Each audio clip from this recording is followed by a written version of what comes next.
Hello friends, GK गुरुजी अड्डा के YouTube platform पे मैं शैलेश आप सभी का हार्दिक स्वागत करता हूं। प्यारे साथियों, जैसे कि आप सभी को पता होगा सीटेट का एग्ज़ाम आपका 7 जुलाई को होगा। आज हम लोग जो भाई भाषा हिंदी जिनकी दूसरी होगी उनके लिए आज हम लोग प्रीवियस ईयर क्वेश्चन पेपर करेंगे। ये है 2018 का पेपर। ठीक है, चलिए अब चलते हैं अपने पैसेज पर और देखते हैं पैसेज क्या कह रहा है। करा मेरा थोड़ा बहुत संबंध साहित्य की दुनिया से भी है, यही हालात मैं यहाँ भी देखता हूँ। यूरोपीय साहित्य का फैशन हमारे उपन्यासकारों, कहानी लेखकों और कवियों पर झट हावी हो जाता है। मैं अपने प्रांत पंजाब की बात करता हूँ। मेरे पंजाब में युवा कवियों की नई पौध सामाजिक व्यवस्था के खिलाफ, ठीक है, इनकलाबी जज्बे से ओतप्रोत है। इसमें भ्रष्टाचार, अन्याय, शोषण को हटाने और एक नई व्यवस्था बनाने की बात की गई है। हाँ, हमें सामाजिक बदलाव की ज़रूरत है और इन कविताओं में बातें तो बहुत अच्छे ढंग से की गई हैं, पर इनका स्वरूप देसी नहीं है। इस पर पश्चिम का प्रभाव है। परिणाम यह है कि सारा इनकलाब एक छोटे से कागज़ पर सीमित रह जाता है। बस साहित्यिक समझ रखने वाले एक छोटे से समूह में इनकी बात होती है। किसान मजदूर जो शोषण को झेल रहे हैं, जिन्हें वे इनकलाब की प्रेरणा देना चाहते हैं, वे इसे समझ ही नहीं पाते। इस साल मेरी मातृभूमि पंजाब ने मुझे गुरु नानक विश्वविद्यालय के सीनेट का सदस्य बनाने के लिए नामित किया गया। जब मुझे उसकी पहली मीटिंग में शामिल होने के लिए बुलाया गया तो मैं पंजाब में ही प्रीतनगर के पास था। एक दिन शाम को अपने ग्रामीण दोस्तों से गपशप करते हुए मैंने अमृतसर में होने वाली सीनेट की मीटिंग में जाने का जिक्र किया तो किसी ने कहा, हमारे साथ तो आप लुंगी और कुर्ते में हमारे जैसे ही बने फिरते हो, वहाँ सूट बूट पहनकर साहब बहादुर बन जाओगे। मैंने हंसते हुए कहा, क्यों, आप अगर चाहते हैं तो मैं ऐसे ही चला जाऊँगा। तभी कोई दूसरा बोला, आप ऐसा कर ही नहीं सकते। चलिए अब आइए इससे संबंधित आंसर देखते हैं क्या होगा। युवा कवियों की नई पौध से क्या तात्पर्य है? वे कवि को नए विषयों पर लेख लिख रहे हैं? नहीं। वे कवि जो अभी नए या युवा हैं? नहीं। वे युवा कवि जिन्होंने लेखन शुरू किया है। ठीक है। तीसरा 122 पर चलते हैं। पंजाब के युवा कवियों के लेखन का विषय क्या है? तो सुव्यवस्था है? नहीं है। न्याय है? नहीं है। भ्रष्टाचार है। किस पर लिख रहे हैं? भ्रष्टाचार पर। कवियों का स्वरूप देसी नहीं है। वाक्य का क्या अभिप्राय है? कविताओं में शब्द पश्चिम से प्रभावित है? नहीं। कविताओं में शब्द पश्चिम से प्रभावित नहीं है। गलत। कविताओं की अभिव्यक्ति पश्चिम से प्रभावित है, जो अभिव्यक्ति है। ठीक है। 124 पर चलते हैं। अनुच्छेद के आधार पर बताए गए किनका शोषण हो रहा है? 124 का राइट जवाब दीजिए। किसान और कवि का नहीं, कवि और मजदूर का नहीं, कवि और लेखकों का नहीं, किसानों और मजदूरों का शोषण हो रहा है। 125 अनुच्छेद के आधार पर बताइए कि पंजाब प्रांत के आदमी सामान्यतः क्या पहनते हैं? कुर्ता पजामा नहीं, कुर्ता और लुंगी पहनते हैं। ठीक है। चलिए, कागज पर सीमित हो जाने से क्या तात्पर्य है? 126 का राइट जवाब दीजिए। जमीनी स्तर पर बदलाव न आना। ठीक है। चलिए आगे चलते हैं। इस पर पश्चिम का प्रभाव है। वाक्य है। कैसा वाक्य है? तो ये संबंधवाचक है? नहीं, ये विधानवाचक है, क्योंकि प्रश्नवाचक है नहीं, संदेहवाचक है नहीं। ठीक है। चलिए 128 ग्रामीण, सामाजिक, युवा आदि शब्द हैं। क्या है? संज्ञा है? नहीं है। सर्वनाम है? नहीं है। विशेषण है। क्या है? विशेषण है। चलिए अब चलते हैं आगे। अगला पढ़ते हैं जो पैसेज है। माइकल एंजेलो इटली के बहुत प्रसिद्ध शिल्पकार थे। वे बड़ी सुंदर मूर्तियां बनाते थे। लोगों ने पूछा, आप इतनी सुंदर मूर्ति कैसे गढ़ लेते हैं? उन्होंने कहा, मैं मूर्ति कहाँ गढ़ता हूँ, वह मूर्ति तो पहले से ही पत्थर में थी। मैंने तो सिर्फ पत्थर का फालतू हिस्सा काट दिया तो मूर्ति प्रकट हो गई। तो विद्यार्थियों का अपना परिचय पाने में, स्वभान होने में मदद करना ही शिक्षक का काम है। अब यह स्वभान कैसे हो? कहते हैं सेल्फ इज़ लाइफ अरे, जो साइंस में माना जाता है कि कि प्रकाश की किरण अदृश्य होती है, वह आपको दिखाई देती है, वैसे हमारा जो स्व है वह शून्य में है, अभाव में, समझ में नहीं आता। वह तब प्रकट होता है जब मैं स्वधर्म, कर्तव्य धर्म या कर्तव्य कर्म करता हूँ। कर्म करते करते मुश्किल का जब मैं सामना करता हूँ, तब मेरा रूप, मेरी शक्ति, मेरे स्व का मुझे पता चलता है। स्वधर्म रूप कर्म करते हुए जो स्व मेरे सामने व्यक्त होता है, वही मेरी शिक्षा है। इसीलिए शिक्षा दी नहीं जाती बल्कि अंदर से अंकुरित होती है, और उस प्रक्रिया में शिक्षक केवल बाहर से मदद करता है। जैसे पौधे के अंकुरित होने से इसके प्रफुल्लित होने में सीधा हम कुछ नहीं कर सकते, परंतु बाहर से खाद पानी देना, निराई करना और प्रकाश की व्यवस्था कर सकते हैं। चलिए उत्तर देखते हैं। अनुच्छेद के आधार पर कहा जा सकता है कि 129 का राइट जवाब दीजिए। शिक्षा देना संभव है, गलत। शिक्षा देना संभव नहीं है। चलिए, शिक्षक का काम क्या है? विद्यार्थियों को स्वयं से परिचित कराना है, बिल्कुल सही है। चलिए अगला है, स्व का प्राकट्य होता है, कैसे होता है? तो स्व का प्राकट्य कर्म से होता है। अनुच्छेद में खाद पानी देने, निराई करने का उदाहरण बताता है। शिक्षक का कार्य बच्चों को भोजन पानी देना है, गलत है भैया। शिक्षक भोजन पानी थोड़ी देगा, नियंत्रित करना भी नहीं, उचित माहौल प्रदान करना जिसमें वो बेहतर ढंग से सीख सके। स्व क्या होता है? 133 का राइट जवाब आपको देना है। तो स्व क्या है? दृश्यमान है नहीं, प्रकाश है नहीं, किरण है नहीं, अदृश्य होता है। 134 पर चलते हैं। वे बड़ी सुंदर मूर्तियां बनाते थे, वाक्य में प्राविशेषण क्या है? 134 का राइट जवाब दीजिए। जो बड़ी शब्द है वही प्राविशेषण है। जो विशेषण की विशेषता बताइए। अंकुरित शब्द में प्रत्यय है, कौन सा प्रत्यय है? तो इत प्रत्यय लगा है। अंकुरित में कौन सा प्रत्यय है? इत प्रत्यय लगा है। अगला है, उच्च प्राथमिक स्तर पर भाषा सिखाने का एक उद्देश्य क्या है? 136 का राइट जवाब दीजिए। व्याकरण के सभी कंठस्थ कराना आया है, गलत है। साहित्य की गद्य पद्य विधाओं की रचना, गलत है। हिंदी भाषा के समग्र इतिहास के बारे में जानना, गलत है। तो चौथा शुद्ध हो, मतलब ये सही हो जाएगा। भाषा की नियमबद्ध प्रकृति की पहचान और उसका विश्लेषण करना। चलिए 137 पर चलते हैं। हिंदी भाषा सीखने के संदर्भ में कक्षा 8 में पढ़ने वाले बच्चे से यह अपेक्षित है कि वह 137 का राइट जवाब क्या होगा? हिंदी भाषा की समस्त नियमावली को जान सके, नहीं। हिंदी भाषा के मुहावरों और लोकोक्तियों को जान सके, नहीं। विभिन्न संदर्भों में हिंदी भाषा का प्रभावी प्रयोग कर सके, तीसरा राइट जवाब हो जाएगा। 138 कह रहा है, हिंदी भाषा सीखने सिखाने के लिए क्या अनिवार्य है? बताइए। तो समृद्ध भाषा परिवेश की उपलब्धता ही अनिवार्य है। 139, उच्च प्राथमिक स्तर पर हिंदी भाषा के आकलन में सबसे महत्वपूर्ण क्या है? हिंदी भाषा के व्याकरण की जानकारी बिल्कुल नहीं, हिंदी भाषा की बारीकियों को समझकर प्रयोग करना। अगला है 140, भाषा अर्जन के संबंध में कौन सा कथन सही है? आपको 140 का राइट जवाब देना है। यह सहज होता है, सरल नहीं होता, कठिन नहीं होता, यह सीखा जाता है, ये भी गलत है। उच्च प्राथमिक स्तर पर विभिन्न विषयों पर आधारित पाठों को पाठ्य पुस्तक में शामिल करने का क्या उद्देश्य होता है? 141 का राइट जवाब देना है।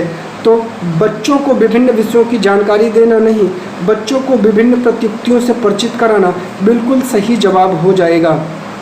अगला है 142, आकलन का प्रयोग करने के लिए होना चाहिए, क्या होना चाहिए? आपको 142 का जवाब देना है, सीखने में मदद।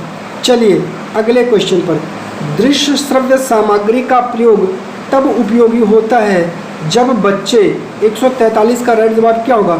उस पर अपनी बौद्धिक प्रतिक्रिया दे सकें, तो दूसरा राइट जवाब हो जाएगा। 144 क्या कह रहा है?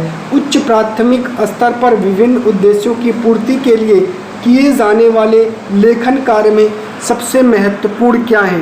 144 का राइट जवाब क्या होगा? जल संरक्षण का विज्ञापन बनाना, गलत है। आपदा प्रबंधन पर स्लोगन लिखना, गलत है।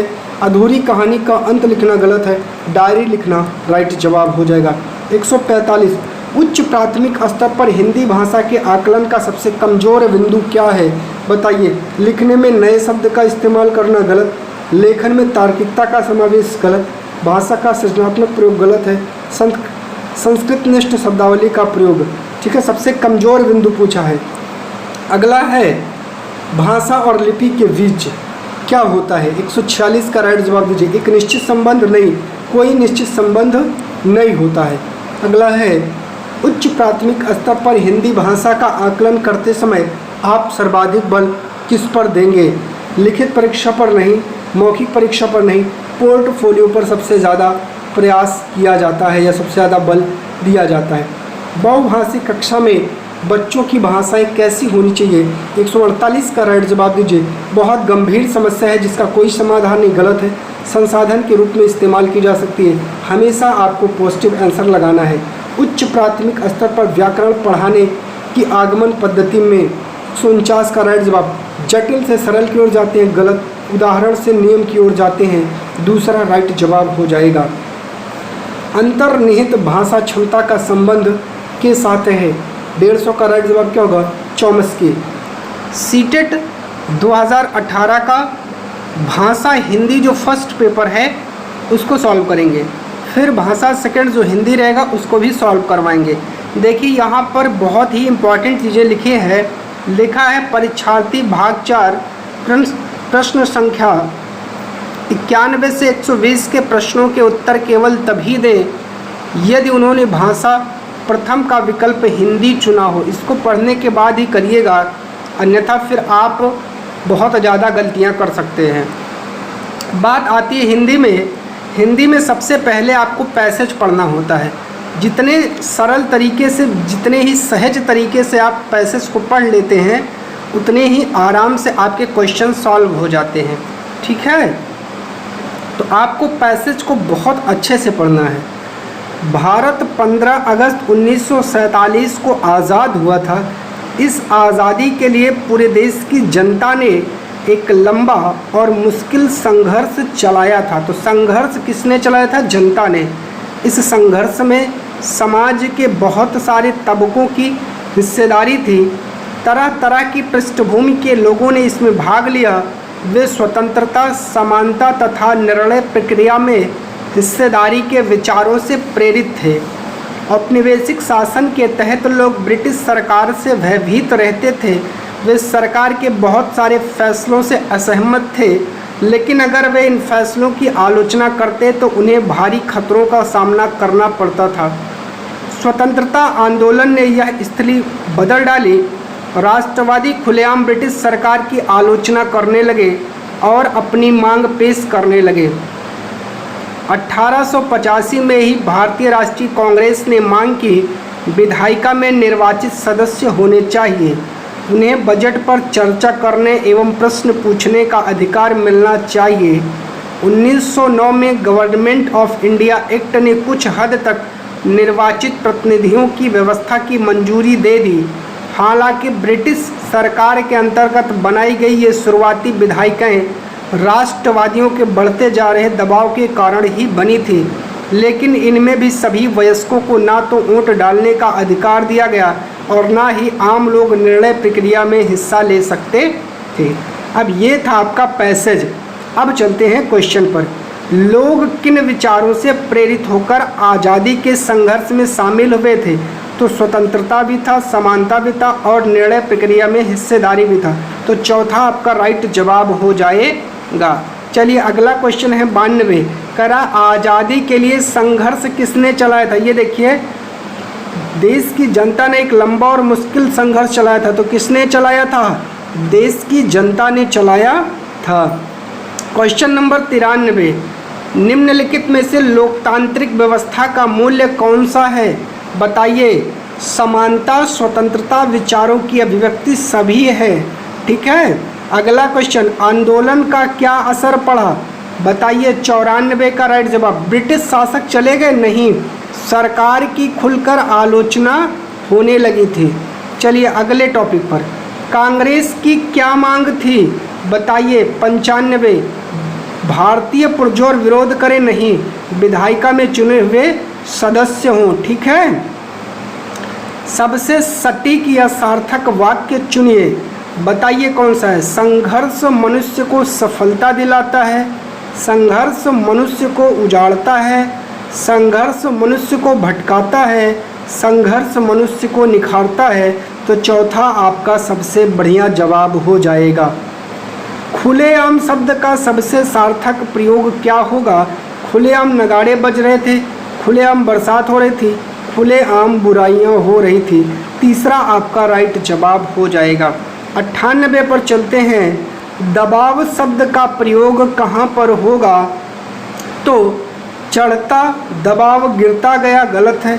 हवा का दबाव कम हो गया, सबसे बढ़िया प्रयोग यहीं पर होगा। चलते हैं अगले टॉपिक पर। अब आगे फिर आपको एक कहानी दी गई है, या कविता कह सकते हैं, कविता है जिसको पढ़ करके आपको उत्तर देना है। मुख्य गायक के चट्टान जैसे भारी स्वर का साथ देती वह आवाज़ सुंदर कमज़ोर कांपती हुई थी।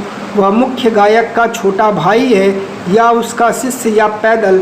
मुख्य गायक की गरज में वह अपनी गूंज मिलाता आया है। प्राचीन काल से गायक जब अंतरे की जटिल तानों के जंगल में खो चुका होता है या अपने ही सरगम को लांघकर चला जाता है भटकता हुआ एक अनहद में, तब संगतकार ही स्थायी को संभाले रहता है। जैसे समेटता हो मुख्य गायक का पीछे छूटा हुआ सामान, जैसे उसे याद दिलाता हो उसका बचपन जब वह नौसिखिया था। तार सप्तक में जब बैठने लगता है उसका गला, प्रेरणा साथ छोड़ती हुई उत्साह अस्त होता हुआ, आवाज़ से राख जैसा कुछ गिरता हुआ, तभी मुख्य गायक को ढांढस बंधाता कहीं से चला आता है संगतकार का स्वर। कभी कभी वह यूं ही दे देता है उसका साथ, यह बताने के लिए वह अकेला नहीं है और यह कि फिर से गाया जा सकता है गाया जा चुका राग। और उसकी आवाज़ में जो एक हिचक साफ सुनाई देती है या अपने स्वर को ऊंचा ना उठाने की कोशिश है, उसे विफलता नहीं, उसकी मनुष्यता समझना चाहिए। 99 क्या कह रहा है? संगतकार के माध्यम से कवि किस प्रकार के व्यक्तियों की ओर संकेत करना चाह रहा है? सहयोगी व्यक्तियों की ओर संकेत करना चाह रहा है। अगला क्वेश्चन है, चट्टान जैसा भारी स्वर से क्या आशय है? तो मोटी आवाज़ नहीं, पुरुष की आवाज़ नहीं, गंभीर आवाज़ से है। अगला है, गायक जब अंतरे की जटिल तानों के जंगल में खो चुका होता है के मायने हैं अंतरे को गाते हुए वह क्या होगा? भटक जाता है नहीं, लीन हो जाता है। क्या हो जाता है? लीन हो जाता है। अनहद शब्द में आपको बताना है क्या है? अनहद शब्द में अन उपसर्ग है। राख जैसा कुछ गिरता का क्या अर्थ है? तो बताइए, बुझता हुआ स्वर इसका अर्थ है। 104 क्या कह रहा है? संगतकार का क्या अर्थ है? तो गायक को बिखरने से बचाने वाला। ढांढस बंधाना का क्या अर्थ है? 105 का तसल्ली देना। कहते नहीं वे ढांढस बंधा तो तसल्ली दे दो। अगला है, अब आपको पढ़ना है और इसका उत्तर देना है। पढ़ना सीखने के लिए आवश्यक है, तो जहाँ केवल लिखा है वो तो आपका पहले ही गलत हो गया। ठीक है, अब आगे उत्तर पर देखते हैं और जवाब देते हैं। घर की भाषा सुनने बोलने को मिले, गलत है। लक्ष्य भाषा की अर्थपूर्ण और रोचक सामग्री सुनने पढ़ने को मिले, बिल्कुल सही जवाब हो जाएगा। 107 पर चलते हैं। भाषा केवल अभिव्यक्ति का माध्यम ही नहीं बल्कि स्वयं से का माध्यम है। 107 का जवाब क्या होगा? स्वयं से बातचीत करने का माध्यम है। अगला क्वेश्चन है, लड़के होकर रोते हो यह कथन किसकी ओर इंडिकेट कर रहा है? भाषा को बच्चों की दृष्टि से पढ़ाने को बाध्य करता है? नहीं। भाषा को अध्यापकों की दृष्टि से पढ़ाने को बाध्य करता है? नहीं। भाषा को जेंडर के दृष्टिकोण से पढ़ाने की ओर बाध्य करता है। 109 कहानी के संदर्भ में कौन सा कथन उपयुक्त लगता है? तो बताइए, कहानी में संवाद होना आवश्यक है। 109 का राइट जवाब देना है। कहानी में शुरुआत होना आवश्यक है, तो गलत। कहानी में शुद्ध भाषा होना आवश्यक है, गलत। कहानी में कथानक का होना सबसे ज़्यादा इम्पॉर्टेंट है। अगला क्वेश्चन है, एक भाषा के अध्यापक को बच्चों में 110 का राइट जवाब देना है। भाषा सिद्धांतों की समझ विकसित करने पर बल देना चाहिए? नहीं। आलंकारिक भाषा गलत है। विविध संदर्भों में भाषा प्रयोग करने की क्षमता को विकसित करने पर बल देना चाहिए। 111 कोई भाषा किसी भी लिपि में लिखी जा सकती है, इस कथन पर आपकी क्या राय है? 111 का राइट जवाब दीजिए। यह बिल्कुल संभव नहीं है, गलत है। बहुत हद तक संभव है, राइट जवाब हो जाएगा। 112 पर चलते हैं। सभी भाषा सभी विषयों के डैश में है। 112 का राइट जवाब क्या होगा? भाषा सभी विषयों के केंद्र में है। 113 कह रहा है कविता का एक निश्चित अर्थ होता है जिसे सभी विद्यार्थी को पढ़ना चाहिए, इस कथन के बारे में आप मानते हैं कि? 113 का राइट जवाब क्या होगा? किसी कविता को एक निश्चित अर्थ में गलत है। सभी विद्यार्थी अपने अनुभव और परिवेश में ही कविता समझे। ठीक है, कवि ने कविता का एक अर्थ गलत है। अगला है अलग अलग अर्थ समझने से पढ़ने की प्रक्रिया बाधित होती, ये भी गलत है। 114 पर चलते हैं।